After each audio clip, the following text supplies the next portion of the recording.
Oi pessoal, eu tô muito feliz de trazer esse vídeo para vocês. Foi muito pedido aqui no canal e lá no meu Instagram para falarmos novamente sobre gestação e Covid-19. Eu já tenho aqui no canal dois vídeos, um que eu contei, que eu fiz um relato de como foi ter sido infectada grávida. Eu peguei a doença no início da pandemia, e outro vídeo que eu conversei com o meu obstetra, o Dr. Felipe Lazar Júnior, e ele tranquilizou as gestantes, falou sobre os riscos, sobre as taxas de gravidade, de mortalidade, mas isso já faz mais de um ano. Por isso que eu trouxe ele aqui novamente, ele que tá aí na frente de muitas pesquisas, que entende do assunto, para nos ajudar. Eu sei que é a preocupação de muitos papais, de muitas gestantes, então vamos ver aí o que tem de atualizações. Vamos bater um papo com ele. Doutor Felipe, que bom te receber aqui novamente.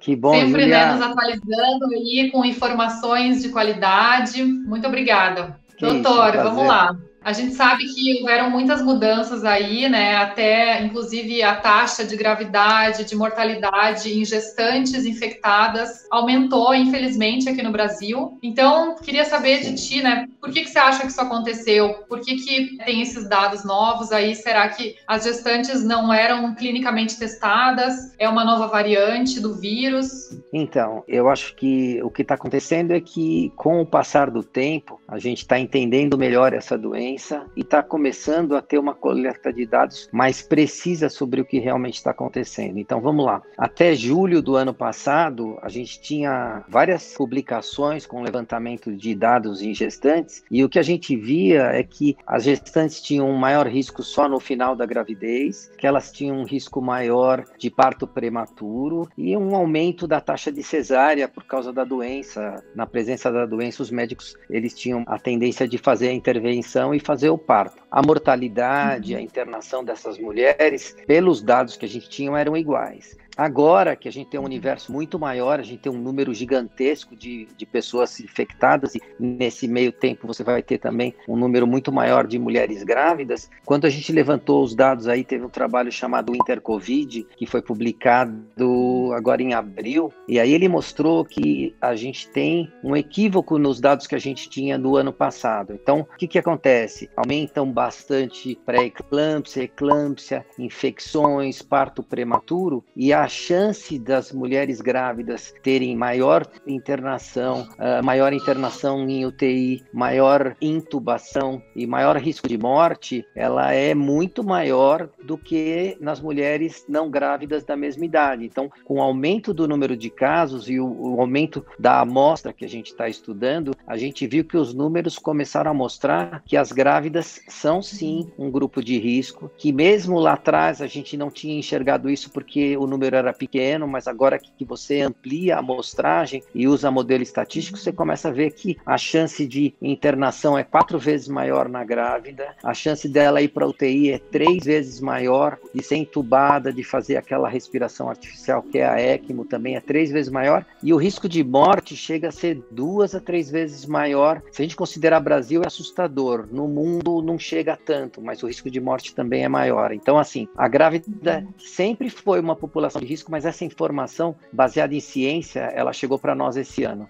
Tá, e você acha que tem alguma idade gestacional, assim, que seja de mais risco dela ser infectada? Então, o risco de infecção, ele pode ocorrer durante todo o período gestacional, isso não muda. A chance de infecção aumentou muito por conta do vírus ter sofrido algumas mutações. Então, todas as novas variantes, ainda ninguém conseguiu provar que elas sejam mais letais, mas a gente já tem com segurança que essas novas variantes se transmitem muito mais. Então, a gente começou com aquela variante alfa na Inglaterra. Hoje a Inglaterra tem 90% das infecções pela variante Delta, que veio da Índia, para você ver o quanto que essa variante tomou o espaço da outra. Aqui no Brasil a gente tem essa variante P1 de Manaus, que é chamada de Gama, que predomina aqui no nosso país. A gente tem a sul-africana, que é a Beta. Todas essas mutações fizeram com que a transmissão aumentasse. Então o risco de pegar Covid na gravidez, realmente ele é muito alto por conta da transmissão que aumentou. Mas o risco de complicações, ele é, vamos dizer assim, 80% presente depois que você passa do primeiro trimestre. Então a mulher até 14 14, 16 semanas de gravidez, ela tem um risco igual da população geral, o risco de complicações também não é maior, o risco de internação, de hipoteia e óbito é semelhante. Agora, de 14 semanas para frente, a gente verifica um risco que aproximadamente é de 80% maior de a mulher ter complicações ou ter uma situação que precise de internação quando ela está grávida. Então, segundo e terceiro trimestre, sem dúvida nenhuma, é o momento onde vocês correm mais riscos. Mas isso são riscos para a gestante, né? Agora, no primeiro trimestre, deve ter um risco maior de aborto? Até o momento, a gente não percebeu que ocorresse maior risco de abortamento, a gente não vê risco de malformação, a gente não vê absolutamente um aumento de nenhum risco estatisticamente detectável quando você faz as comparações com as mulheres que não tiveram a doença. A taxa de abortamento, a taxa de malformações, tudo isso é muito igual. Então, o que a gente está observando é que essa é uma virose que traz risco para a mulher ou para quem pega a doença. A gestante, ela tem um problema de imunidade. Então, conforme a gravidez passa do primeiro trimestre, é a única situação no ser humano em que você aceita uma genética diferente e não rejeita. Então, se você, por exemplo, pegar o rim de outra pessoa e não tomar um imunossupressor, você vai rejeitar esse rim em menos de 30, 60 dias. Então, quando você está grávida, você tem um ser diferente, que é um ser único. Se for uma criança só, não for um gêmeo idêntico, aquela criança tem uma genética única, como você tem uma genética única. E o teu organismo, na gravidez, sofre uma imunossupressão para aceitar esse bebê. Essa imunossupressão aumenta o risco de você ter complicação pela doença, porque a tua resposta ao vírus passa a ser um pouco menor, porque você está imunodeprimida. A grávida, ao longo do processo gestacional, também aumenta o risco de trombose. Então, o vírus mata as pessoas, principalmente por complicações que terminam em trombose cerebral, trombose pulmonar, embolia, e a grávida, por si só, já é uma situação que aumenta esse risco. Então, tem várias características da gravidez que fazem com que a doença passe a ser mais grave na mulher que está gestante do que naquela mulher da mesma idade que não está grávida.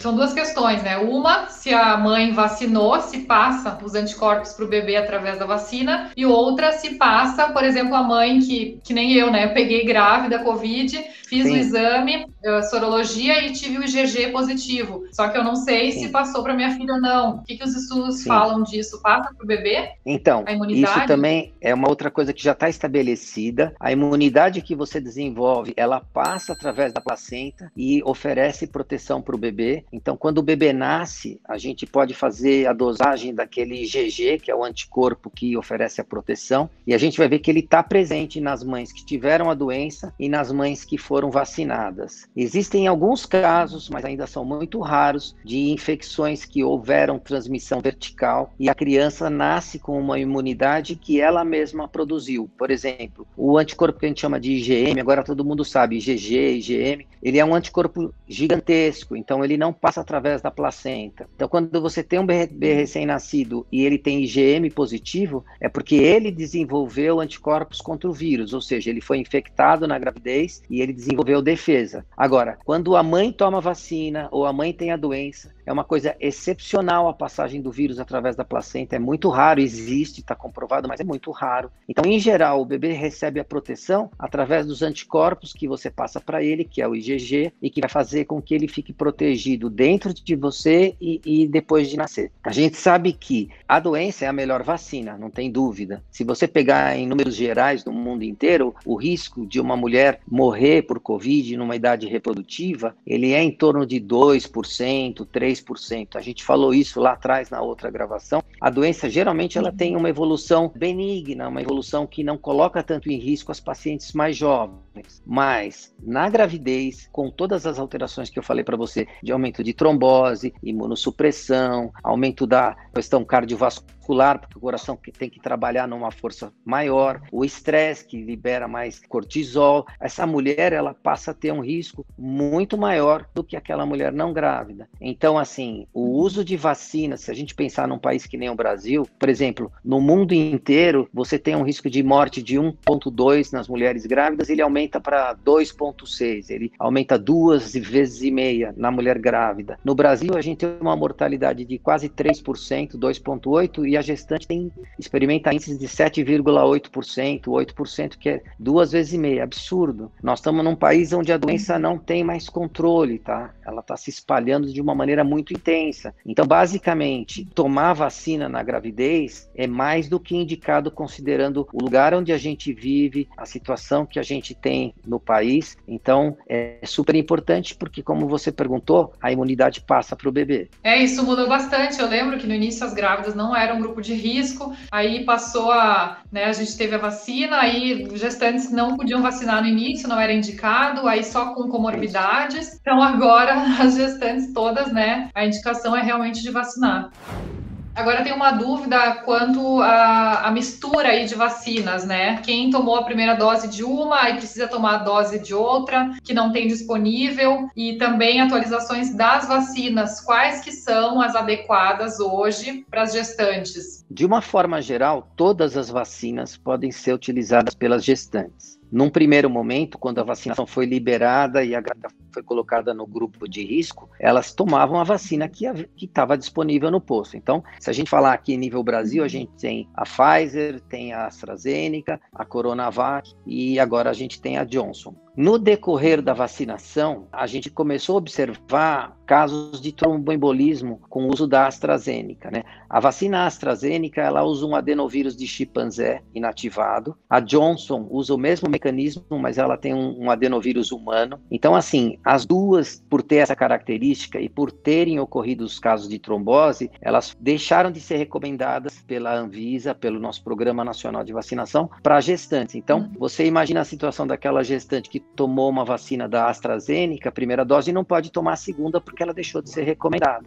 Então, a mistura de vacinas, que é algo que está sendo recomendado agora, ela tem mostrado que você tem uma imunidade muito maior quando você faz uma segunda dose, por exemplo, da Pfizer, numa mulher que tomou uma primeira dose da AstraZeneca. E isso a gente tem evidência científica. Se eu não me engano, foi em 18 de maio, numa apresentação sobre Covid, os pesquisadores da Espanha, eles mostraram um trabalho em que eles fizeram 600 pacientes que tomaram 2 doses de AstraZeneca versus o mesmo número de pessoas que tomou a primeira de AstraZeneca e a segunda dose da Pfizer. A quantidade de anticorpos, a resposta imunológica, ela foi muito superior na combinação das duas vacinas do que no uso de uma única vacina. A gente já tem uma realidade científica e diante da situação que a gente vive no país de não poder usar a AstraZeneca e a Janssen nas gestantes, a opção de fazer o mix das vacinas agora, ela está disponível, alguns estados estão recomendando isso. A outra possibilidade para quem tomou uma AstraZeneca seria esperar o bebê nascer para tomar a segunda dose, mas de qualquer maneira,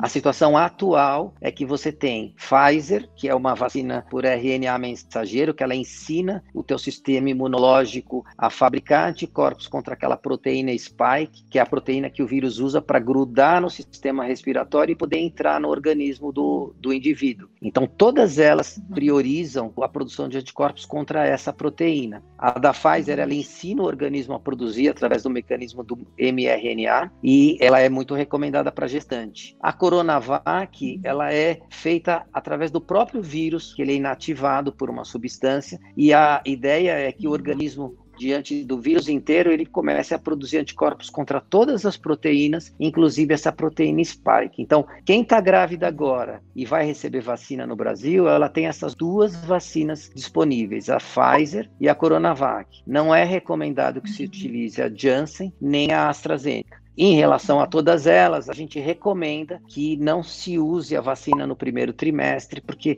a gente ainda desconhece efeitos adversos sobre malformações no bebê, abortamento. Então, de uma maneira geral, a gestante passa da formação do bebê, então passa de 14 semanas ou 15 semanas, e a partir daí ela pode usar uma das duas vacinas disponíveis. Que é difícil, fazer exames clínicos em gestantes. Deve ser um grupo muito menor aí, testado. Sim, a gente tem esse problema no Brasil, que a gente não consegue testar as pessoas, a gente não sabe o grau de infecção que a gente não tem separado os grupos. Por exemplo, essa variante Delta já chegou no Brasil, o certo assim, detectou, você tem que isolar aquela pessoa, isolar os contatos delas, mas a gente não consegue fazer isso. Então, o que a gente está vendo lá fora, se você observar o que está acontecendo agora, que eles estão chamando de terceira onda, você vê na Inglaterra um aumento da quantidade de casos por essa variante Delta. Se você olhar a incidência, parece uma parede, parece uma onda gigantesca que está subindo. Aí você olha a mortalidade, você não tem um grande aumento. Por quê? A população vacinada, ela tem proteção de internação e proteção em relação a mortes. Estados Unidos é um exemplo legal. Se você olhar a mesma coisa, você tem uma parede praticamente em aumento de número de casos, mas os estados que vacinaram, eles não têm aumento proporcional do número de mortes. Se você pega, se eu não me engano, é Missouri, estados que não vacinaram por conta de a população ser contra a vacina, você vê aumento na quantidade de casos e na quantidade de mortes. Então, assim, tá vindo uma terceira onda, mesmo na Europa, Espanha, França, em países com bastante grau de vacinação, e o que a gente espera é que a vacina pelo menos diminua as internações, o colapso nos hospitais, quer dizer, que você tenha menos casos, menos internação e menos morte. Isso é bem interessante falar, doutor, porque tem muita gente que acha que tomou a vacina, agora não vai mais contrair a doença e não vai mais passar para ninguém, mas ela pode sim se infectar e aí pode passar para uma outra pessoa que ainda não está vacinada e essa pessoa pode ter um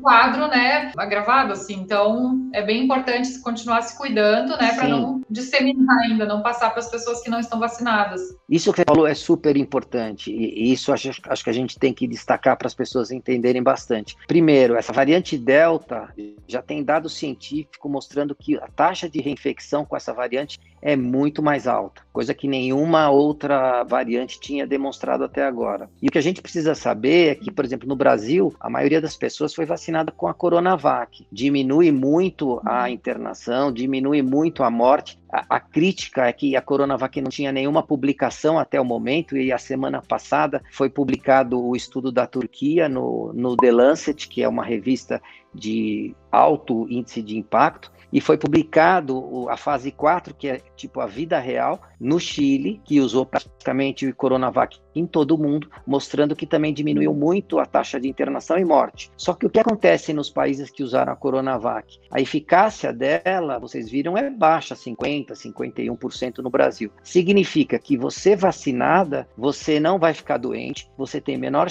chance de internar e você tem menor chance de ir para a UTI, ser entubado e morrer. Mas você pode levar o vírus para sua avó, você pode levar o vírus para uma pessoa com comorbidade, porque você pega a doença, o vírus circula no teu organismo, você transmite a doença. Então, a taxa de proteção que a Coronavac oferece para infecção, ela é baixa, ela é 50%, 55%.